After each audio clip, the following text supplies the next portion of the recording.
Hello viewers, this is Charu TV. We are greeting you in our channel. I hope you are all fine. Today, I am here to introduce myself, Mrs. N. Ruba, Assistant Professor of English, Government Arts and Science College, Valparai. It's my new YouTube channel and I'm new at YouTube. It's my first video. Hope you all would support me. Hello viewers, our today's video is about Easter 1916 by W.B. Yeats. In this video, we will discuss about symbolism in Yeats' poetry. Arthur Symons dedicated his seminal work, The Symbolist Movement in Literature, to Yeats, considering him the chief representative of that movement in England. Yeats knew how the symbol could be a very effective instrument in the hands of the poet who wants to suggest rather than say.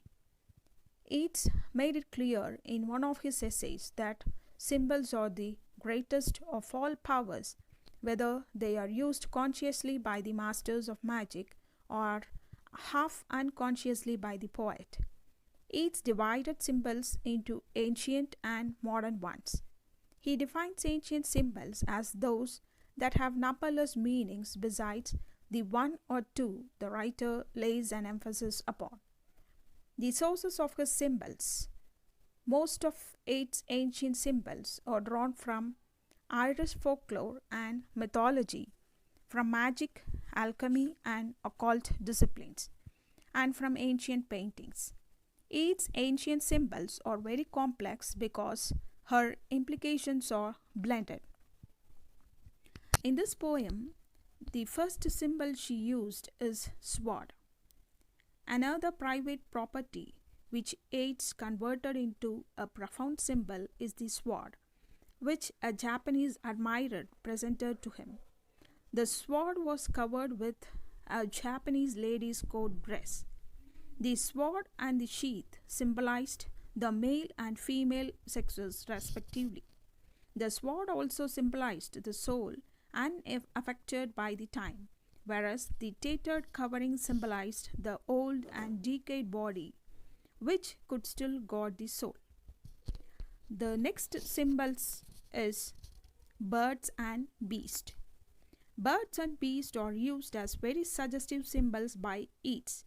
The swan is used as a bird symbol by Yeats in many of his poems.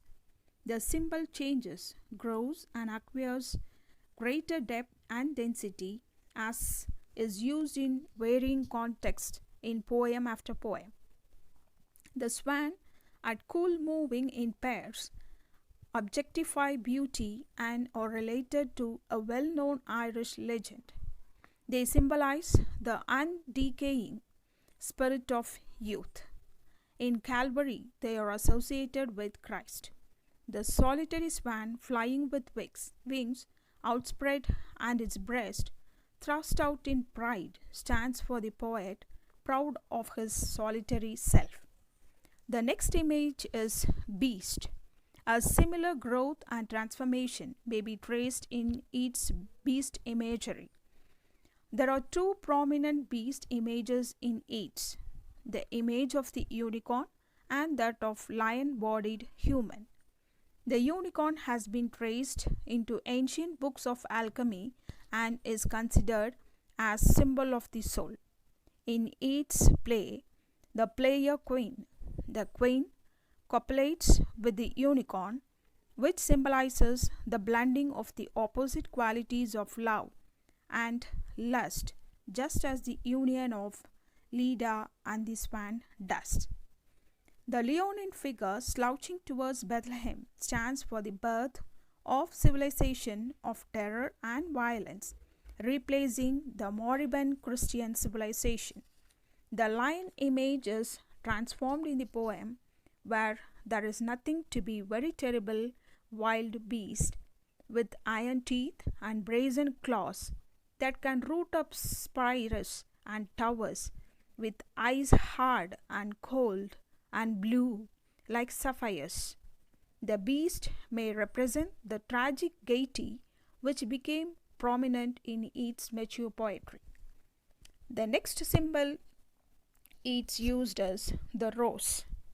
The rose is one of its most complex symbols, representing different things in different poems.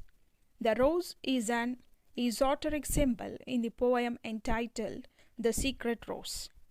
The rose in The Rose of the World symbolizes not only earthly love and beauty, but also heavenly love and beauty that are imperishable. The rose in The Rose of Battle symbolizes God's triumph side in the battle of spirit against matter. The poem Out of the Rose also deals with the same theme. The rose in the story, Rose Alchemia, centers on the spiritual alchemy of transmuting matter into spirit. Thus, the symbols that each uses gets transformed and subtilized as they are used repeatedly in the poem after poem.